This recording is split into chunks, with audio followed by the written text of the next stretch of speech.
में मिर्ची भजिया पकोड़े की ठेली लगाता था। आइए आइए, जोधपुर राजस्थान का प्रसिद्ध मिर्ची भजिया पकौड़ा खाने के लिए आइए। हरी लाल चटनी के साथ मसालेदार मिर्ची भजिया पकौड़ा खाएंगे तो भूषण के गुण गाएंगे। क्यों भाई, पिछले 5 साल से तो मैं तुम्हें इसी चौक में मिर्ची पकौड़ा बेचते देख रहा हूँ, फिर तुम जोधपुर राजस्थान में पकौड़ा तलना कब सीख गए? अरे बहुत पहले सिखाया था। खैर छोड़िए, पकौड़ा खाना हो तो बताइए। हाँ, पकौड़ा तो खाना ही है।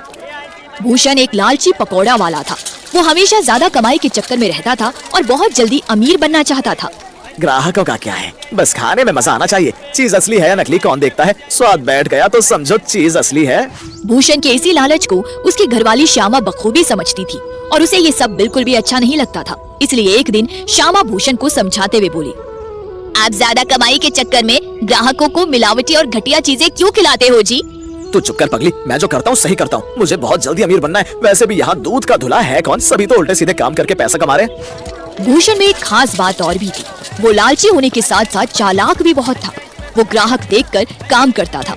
उसे जो ग्राहक समझदार और सयाना दिखता, उसे वो ताजा और शुद्ध माल से बने पकौड़े देता, और जो ऐसा ना दिखता उसे बासी और मिलावटी चीज परोस देता।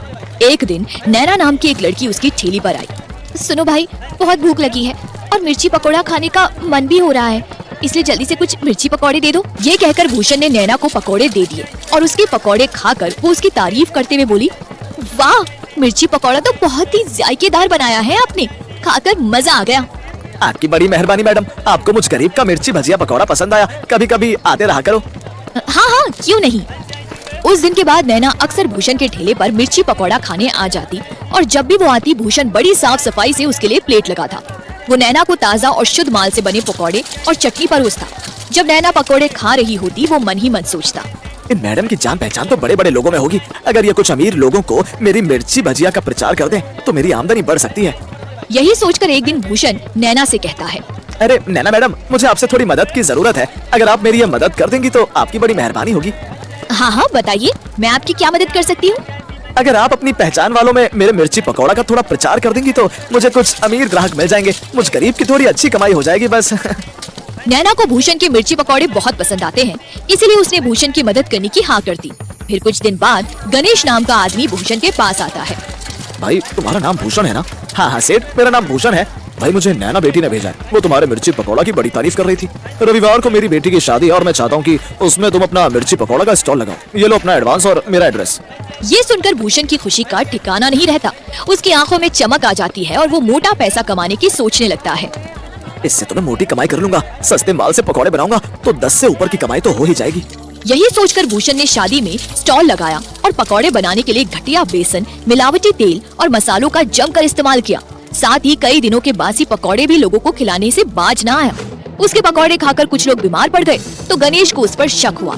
गणेश ने कहा, मुझे लगता है कि तेरे मिर्ची पकौड़ा खाने से ही लोगों को फूड पॉइजन हुआ है। अरे ये क्या कह रहे हैं साहब, मेरे पकौड़े और चटनी सब एकदम ताजा और शुद्ध है। अगर भरोसा ना हो तो खुद ही चक्कर देख लो। ये कहकर भूषण ने झट से एक प्लेट में पकौड़े रखे और प्लेट गणेश के हाथों में पकड़ा दी। तभी वहाँ नैना भी आ गई। अरे अंकल, मुझे यकीन है कि भूषण ऐसा कभी नहीं कर सकता, फिर भी एक बार आप इसके पकौड़े चक्कर तो देख ही लो। हाँ, चख लो साहब। ठीक है, चखता हूँ, पर इसके पकौड़ों में कुछ गड़बड़ी पाई गई तो मैं इसे छोड़ूंगा नहीं।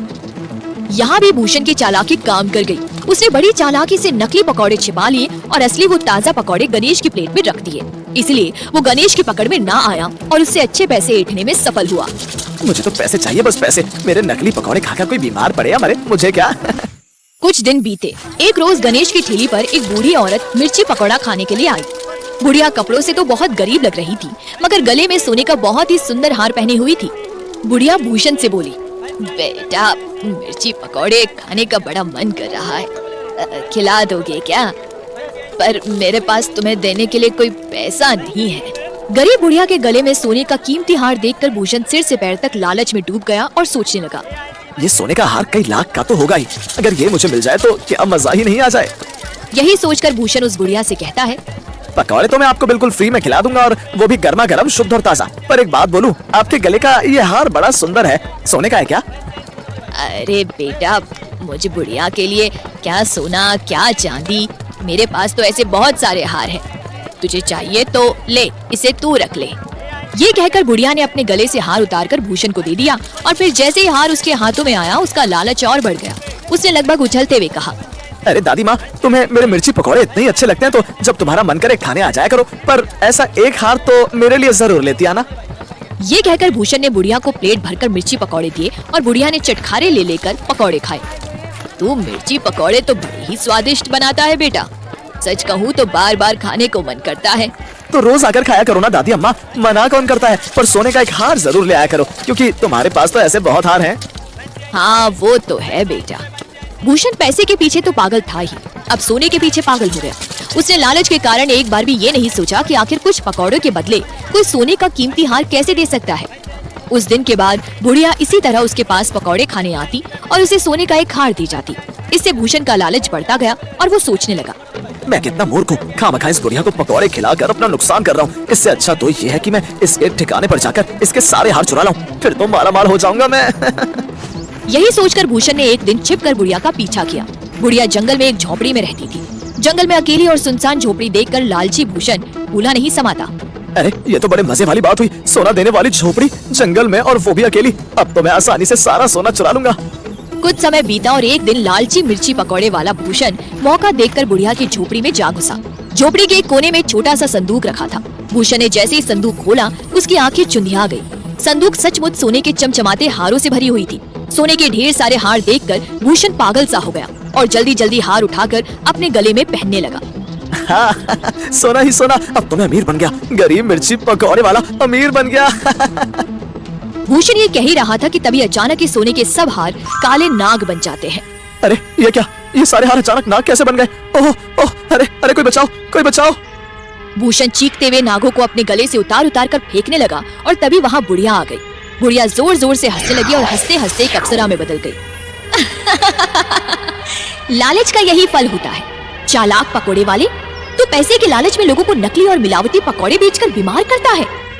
तुम कौन हो और मेरे साथ ऐसा क्यों कर रही हो? मैं स्वर्ग की अप्सरा हूँ। एक दिन मैं स्वर्ग से धरती पर घूमने आई तो मुझे तो बस पैसे चाहिए, पैसे। मेरे नकली पकौड़े खाकर कोई बीमार पड़े या मरे, मुझे क्या। लालची पकौड़े वाले, तू इंसानों की नजर से बच सकता है पर इस अप्सरा की नजर से नहीं। मैं तुझे सबक सिखाकर ही स्वर्ग वापस जाऊंगी। मुझसे भूल हो गई अप्सरा मैडम, बस इस बार मुझे माफ कर दो। मैं कभी भूल कर भी मिलावट पकौड़े नहीं बेचूंगा। अब मेरे गले से नागों को निकालो। ये तो सोने की कीमती हार है लालची, इन्हें पहनो और पहनो। ये कहकर अप्सरा हंसने लगी और भूषण चीखते हुए नागों से छूटने की कोशिश करने लगा। ये सब चल ही रहा था कि तभी भूषण की पत्नी वहां आ गई। दया करो अप्सरा जी, दया करो, मेरे पति की भूल को क्षमा कर दो। मैं आपको वचन देती हूँ कि आज के बाद इसे मिलावट का पाप कभी नहीं करने दूंगी। हाँ अप्सरा जी, मैं भी आपको वचन देता हूँ। मैं आज के बाद कभी पैसे का लालच नहीं करूंगा और ना ही नकली चीजें बेचूंगा। भूषण और उसकी पत्नी के ये वचन देने पर अप्सरा को उन पर दया आ जाती है और वो भूषण के गले में लिपटे नागों को गायब कर आकाश की तरफ उड़ते हुए एकाएक अंतर ध्यान हो जाती है।